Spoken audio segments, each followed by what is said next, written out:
எப்படியாயினும் என்ன வேடுங்க இது.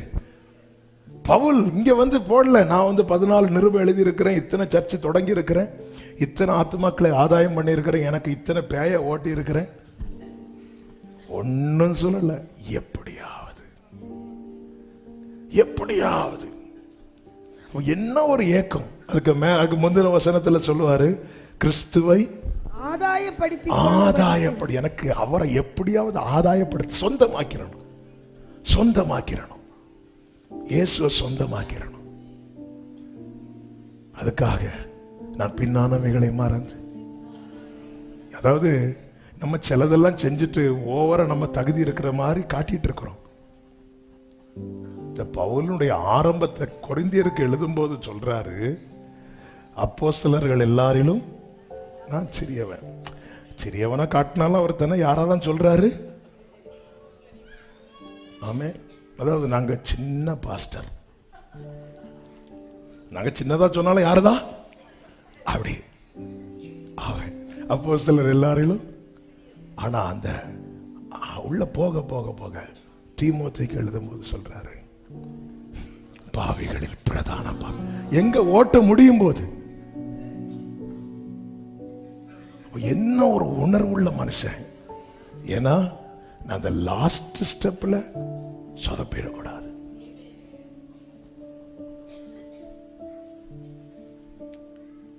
பாவிகளில் பிரதான பாவினா கடைசி எப்படி எழுதியிருக்கணும்? முதல்ல எப்படி எழுதினார் அப்போஸ்தலர்ல? கடைசி எப்படி எழுதியிருக்கணும்?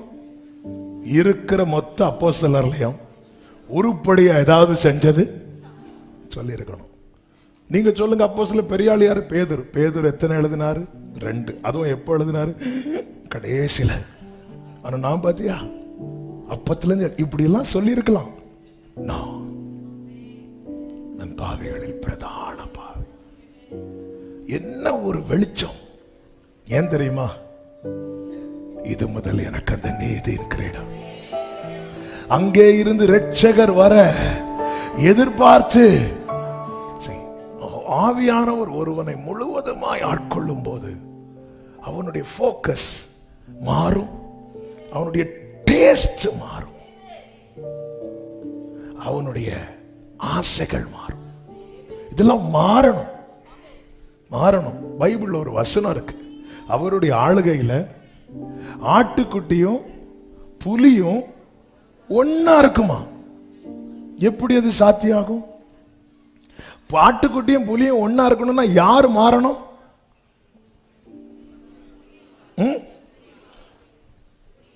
புலி மாறணும். ஏன்னா ரெண்டும் சேர்ந்து மாம்சம் சாப்பிடும் பைபிள்ல சொல்லல, ரெண்டும் சேர்ந்து புல்லை சாப்பிடும், வைக்கோல சாப்பிடுமா. அப்ப யார் தான் மாறணும்? சத்தமா புலிகளை கொஞ்சம் சத்தமா. புலி மாறணும். புலிக்கு அப்ப எதுல மாற்றம் வரணும்? முதல்ல இந்த பேச்சில மாத்த வரணும். ஆமா, பேச்சில. ஆட்டு கிட்ட போய் ஐ ஆம் பியூர் வெஜிடேரியன் இவ்வளவு சொன்னாலும் அட்டாக்ல அது செத்துரும். ஆமா, முதல்ல பேச்சு. Praise Lord, praise Lord. அந்த பேச்சில மாற்றம் வரணும்.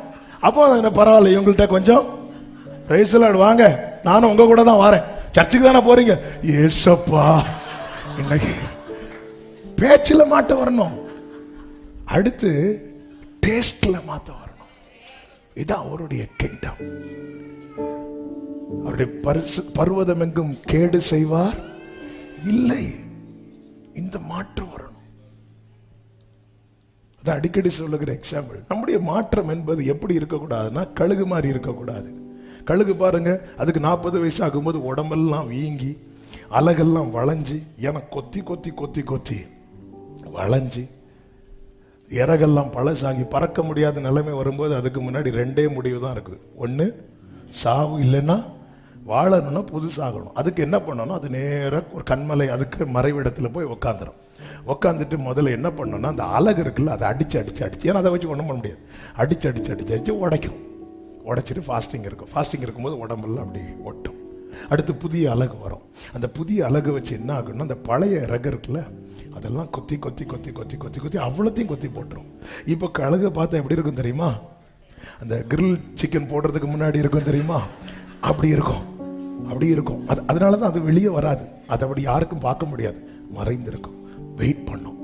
இப்ப புதிய இறகு முளைக்கும். அழகு புதுசு. இப்போதான் கர்த்தருக்கு காத்திருக்கிறவர்கள் புது பலன் அப்படி இருக்கும். புதிய இறகு. இப்போ செட்டையை விரிச்சிட்டு பறந்து வரும்போது கீழே ஒரு ஆடு செத்து இருக்கும்.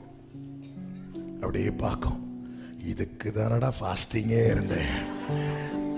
ஏன்னா அது 40 நாளுக்கு முன்னாடி ஃபாஸ்டிங் இருக்கிறதுக்கு முன்னாடி, ஏன்னா அது ஜூலை 31 பார்த்து வச்சுது. ஒரு ஆடு இன்னும் சீக்கிரத்தில் போகுது. இந்த ஆகஸ்ட் ஃபுல்லாக ஃபாஸ்டிங் இருந்தால் செப்டம்பர் 1ஆம் தேதி போய் அடிச்சிடலாம். அது நேரம். இங்க என்னன்னா அதுக்கு வேஷம் மாறிச்சு, ஆசை மாறல. பாம்பு பாருங்க, பாம்பு நல்லா ஓடி படம் எடுத்து அதுக்கு தோலும் சொரன்னு ஆயிரும். அதுக்கு இப்ப பழையது மாதிரி வேட்டையாட முடியாது. அது ஒரு இடத்துல போய் படுத்துக்கொள்ளும். எதுக்கு அப்படின்னா இந்த தோலுக்குள்ள இருந்து வெளியே வரணும். அப்படியே வெயிட் பண்ணி, அதுவும் ஃபாஸ்டிங் இருக்கும். ஃபாஸ்டிங் இருந்து அந்த தோலை விட்டு அது அப்படி வெளியே வரும். அது என்னன்னு சொல்லுவாங்க? எந்த பிராண்டு? பாம்பு சட்டை. அது அப்படி விட்டுட்டு வெளியே வரும்போது அதுக்கு தோலை பார்த்தீங்கன்னா பழன்னு இருக்கும். நல்ல பாம்பு. நேத்து அப்படி இல்லை. நேத்து எப்படி இருந்து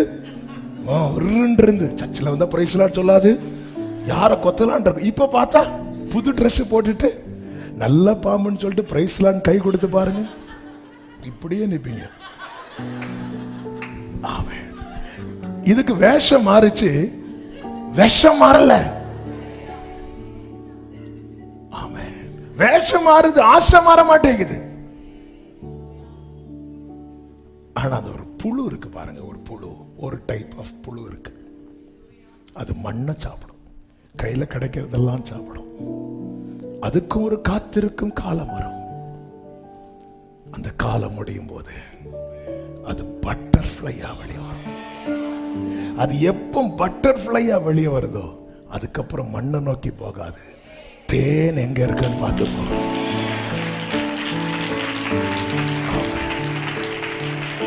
இதுதான் ரியல். அதுக்கும் வேஷம் மாறிச்சு, ஆனா உள்ளையும் மாற்றும். உள்ளான மனிதன் நாளுக்கு நாள் புதிதாக்கப்படுகின்ற. ஆமென். உள்ளான மனிதன்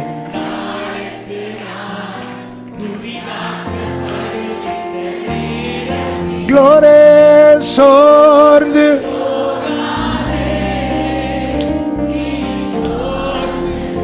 ஆமென். அதாவது இந்த நாட்கள்ல சிலரை நோட் பண்ண, அதாவது மீட்டிங் டைமே ஒழுங்கா இருக்காங்க, தனியா உட்கார்ந்து இருந்து ஜெபம் பண்ணிட்டு இருக்கிறாங்க. இன்னும் சேஞ்ச். இது அவங்க செய்யல, ஆவியானவர் வந்து அவர் நமக்குள்ள இருந்து. ஃபாதர் அழகா பாடி இருக்கிறாங்களே, எனக்குள்ளே நீர் செயலாற்றி மகிழ்கின்றீர். எனக்குள்ளே நீர் செயலாற்றி. ஆமென். அது கேட்கணும் ஆண்டவர், எனக்குள்ளது சேஞ்ச் வேணும், மாற்றம் வேணும். உங்கள் மனம் புதிதாகிறதுனால ஜெபிக்காதவங்க எல்லாம் ஜெபம் பண்ணுவான். டைம் பார்த்து ஜெபிக்கிறவங்க எல்லாம் கர்த்தரை பார்த்து ஜெபிப்பார்கள். ஆமென். கிளாக்கை நான் எப்பொழுதும் எனக்கு முன்பாக, அதெல்லாம் மாறி கர்த்தரை நான் எப்பொழுதும் எனக்கு. டைம் போறதே தெரியாது. இரவெல்லாம் பகலெல்லாம்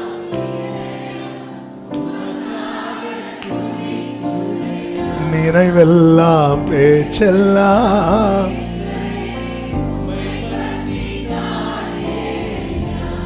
வேதத்தை எடுத்துக்கொள்வோம்.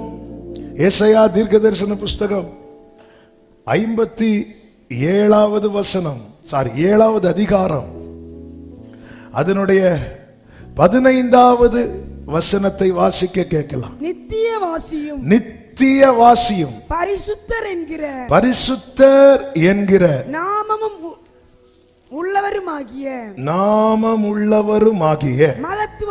மகத்துவமும் உன்னதமுமானவர் சொல்லுகிறார். கேளுங்கள். உன்னதத்திலும் பரிசுத்த ஸ்தலத்திலும் வாசம் பண்ணுகிற நான் பணிந்தவர்களின் ஆவியை, உன்னதத்திலும் பரிசுத்த ஸ்தலத்திலும் இவர் எங்க வாசம் பண்ணுகிறார் என்கிற வெளிச்சம் நமக்கு தேவை. நித்திய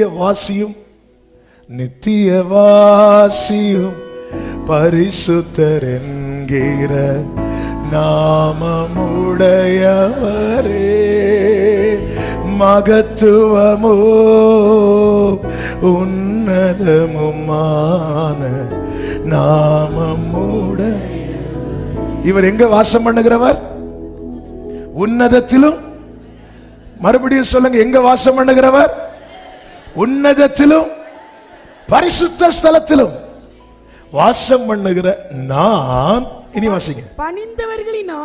பணிந்தவர்களின் ஆவியை உயிர்ப்பிக்கிறதற்கு நொறுங்கினவர்களின்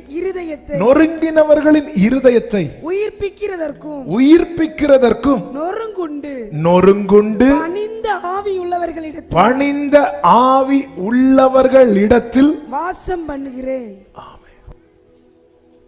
ஹல்லேலூயா. நொறுங்குண்டு பணிந்த ஆவி உள்ளவர்களிடத்தில். மலை உபதேசத்துல இயேசு சொன்ன முதல் வார்த்தை என்ன தெரியுமா? ஆவியில் எளிமை. ஆவியில் எளிமைன்னா என்ன? மனத்தாழ்மை. தாழ்மையை வெளியே என்ன ஈஸியா காட்டிக்கலாம், ஒரு நிமிஷத்துல காட்டலாம். இப்படி நிக்கிறேன்னா இப்படி நின்ட்டேன்னா யாருதான்? தாழ்மை. இன் பண்ணிட்டு இருக்கிறேன்னா இன்னும் எடுத்து விட்டா தாழ்மை. ஷூவை மாத்திட்டு செருப்பு போட்டா தாழ்மை. ஈஸியா மாத்திக்கலாம். தாழ்மையா என்னை காண்பிப்பது மனத்தாழ்மை. அங்க நான் அந்த ஆவி உள்ளவர்களிடத்தில் வாசம் பண்ணுகிறேன். தேவன் நமக்குள்ளே வாசம் பண்ணணும்.